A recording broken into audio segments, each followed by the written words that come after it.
কাকা তোমার গাড়ি খাটে আমি 100 টাকা খাচ্ছি এই ছুটি যা লাতো ফেলাই দেওয়ানি গলা আল্লাদের জ্বালায় আটকান বাক্সের মধ্যে বাবির জন্য নিয়ে যান বাবির জন্য নিয়ে যান ফাতিশিল যারা না খাতে পারে না খা কটা খেতে ওই দেখা যাচ্ছে এই গরিব মানুষের একটু খানা দানা ইন্তজাম করলি বাড়ি কিন্তু বড় লোকটা করো বুঝতে পারছো এই দেখা যাচ্ছে মনে করো যে এই গরিব মানুষের আগে খাবা মূল ব্যাপারটা কিন্তু এরকম আল্লাহ রসুল বলেছে যে যদি খানার কোনো ইন্তজাম করো আগে গরিব মানুষের খাবে দেখছো বছরের মধ্যে 100 গোস্ত কিনতে পারে না গরু গোস্ত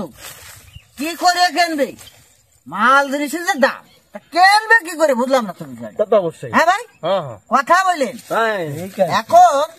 আমি যদি খানার ইন্তজাম করি ওই কানু ফকির ওই তমক ফকির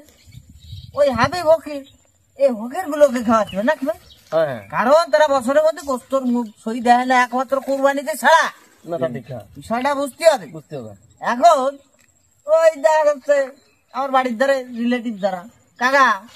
তোমার গাড়ি খাটে আমি 100 টাকা খাচ্ছি এই ছুটি যা লাতো ফেলাই দেওয়ানি গলা আগে উপজেলা এই নড়াইল চেয়ারম্যান মেম্বার এরা আগে খাবে এগান খাইছে আল্লাদের জ্বালায় আটকান বাক্সের মধ্যে বাবির জন্য নিয়ে যান বাবির জন্য নিয়ে যান ফাতিশিল যারা না খাতে পারে না খা কটা খেতে ওই না খা কটা ভেলেটে নিয়ে করছে একখান আট একটু ডাল দিছে কছে এখানে আট দিছে থাল হুটো হয়ে যার গাইটা কছে তোরা আব্বা বেহেস্তি জাহান না মজা দিতে পারবে না যা দোয়া করেছি ফেরত জাহান না মজার জায়গা হবে না তুমি যা করেছি দোয়া ফেরত যা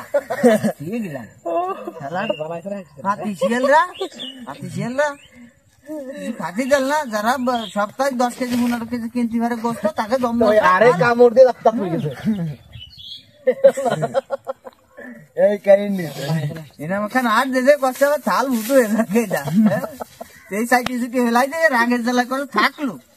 ওর বাপের যা দোয়া করে সব ফেরো তাহলে ফাতিশিলকে খাইছে আর বাসুরে কোন ভাবিস নিয়ে যাবো আর গুলে উঠছে ভাবিস নিয়ে